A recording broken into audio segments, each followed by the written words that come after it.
The phrase print money is a dangerous illusion. It conjures images of a secret switch or a hidden loophole that, once found, unleashes an endless flow of cash with minimal effort. This is a fantasy, and chasing it will only lead to burnout, scam victims, and bitter disappointment. The reality is far more powerful, and it's available to anyone. The goal is not to print money, but to train your brain to become a money-generating asset.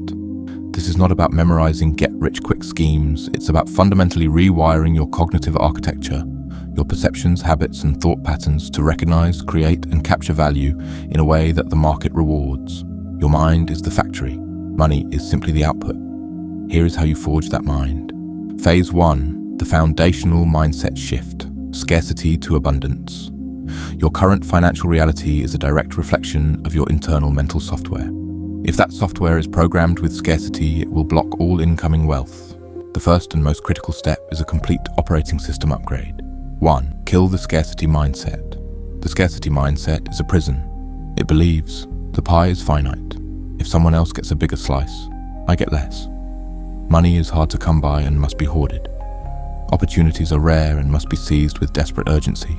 This mindset leads to stinginess, jealousy of others' success, and risk aversion to the point of paralysis. Install the abundance mindset. The abundance mindset understands the pie is not fixed. It can be baked anew and in larger sizes every single day.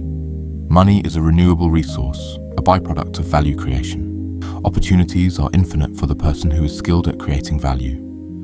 This mindset fosters generosity, collaboration, and a calm, strategic approach to risk. Your first mental exercise. For 1 week, eliminate the phrases "I can't afford that" and "it's too expensive" from your vocabulary. Replace them with "How can I create the value required to afford that?" This immediately shifts your brain from a passive consumer to an active creator. 2. Take radical ownership. The moment you blame the economy, your boss, your upbringing, or the system, you hand over your power. Your brain goes into victim mode and stops looking for solutions. Radical ownership is the unwavering belief that my financial situation is my responsibility. It doesn't matter whose fault it is, it's your problem to solve. This is the most empowering position you can hold, because if you are responsible, then you are also capable of changing it. Phase 2. Cognitive retooling. With an abundance and ownership foundation, you can now install the specific cognitive tools that will allow you to see money-making opportunities everywhere. 1. Develop problem sight. Money is not printed. It is attracted as a reward for solving problems. The bigger the problem you solve, and the more efficiently you solve it, the more money you make.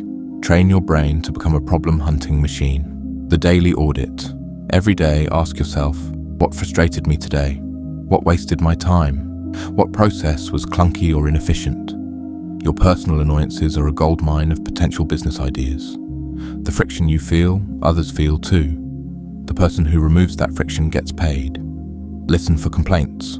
When people say, "I wish there was a way to," or "It's so annoying that," they are handing you a business plan on a silver platter. Start hearing these not as idle whining, but as market demand screaming for a supply. 2. Master the skill of synthesis. This is the ability to connect seemingly unrelated fields, ideas, or trends to create something new and valuable. The most groundbreaking opportunities live in the intersections. Cross-pollinate your knowledge. Are you a lawyer who loves gardening? Perhaps there's a niche in legal issues for urban farmers. Are you a fitness trainer who studies ancient philosophy? Maybe you create a premium coaching program that combines stoic discipline with physical training. Your unique combination of skills and interests is your competitive advantage.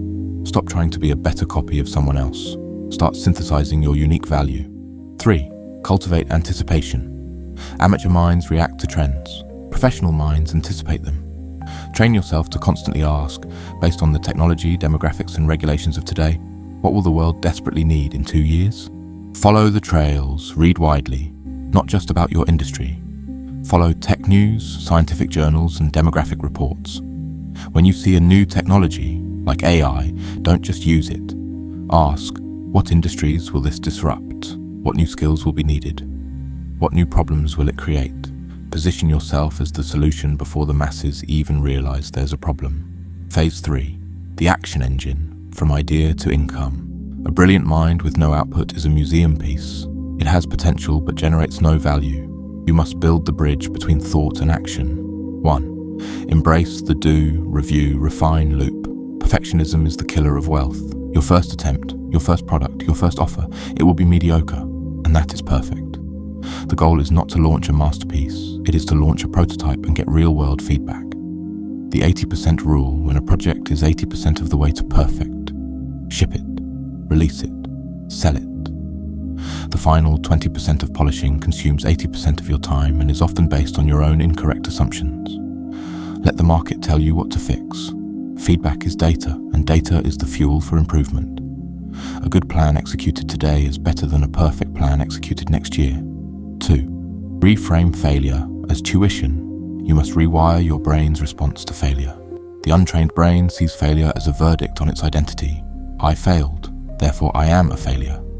The wealth-trained brain sees it as information. That approach failed. What did it teach me? That was my tuition fee for a valuable lesson. Conduct autopsies without blame. When something doesn't work, calmly dissect it. What was the flawed assumption?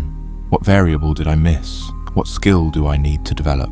This process transforms emotional pain into intellectual capital, which compounds over your lifetime.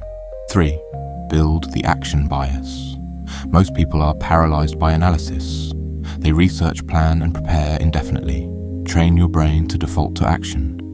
When faced with a decision, especially a small one, ask, what is the smallest, simplest action I can take right now to test this? Send the email. Build the simple landing page. Make the call. Motion feels like progress, but only action creates results. Phase 4. The wealth sustainment system. Making it last. Generating money is one thing. Keeping it and growing it is another cognitive skill entirely. 1. Differentiate between assets and liabilities. This is Robert Kiyosaki's core, timeless lesson. Train your brain to analyze every purchase through this lens. An asset puts money in your pocket, e.g. a rental property, a dividend stock, a business, a course that teaches you a high-income skill. A liability takes money out of your pocket, e.g. a fancy car, an oversized mortgage, the latest consumer gadget. The wealthy mind focuses its resources on acquiring assets. The poor mind increases its liabilities as its income rises. Your goal is to build an army of assets that work for you 24/7. 2. Practice inverse paranoia.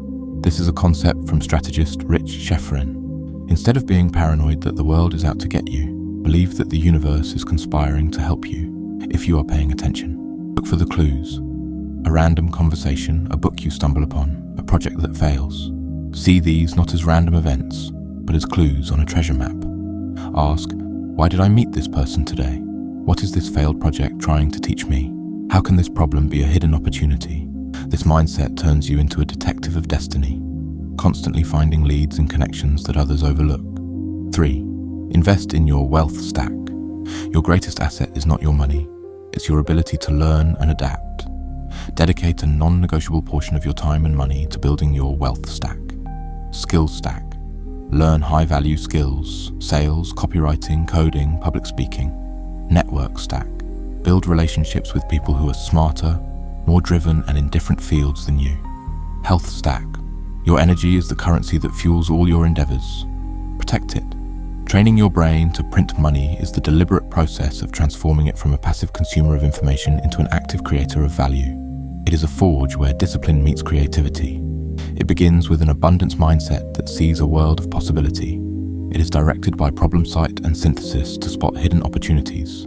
It is powered by an action bias that values execution over perfection. And it is sustained by a wealth framework that builds lasting assets. This is not a weekend project.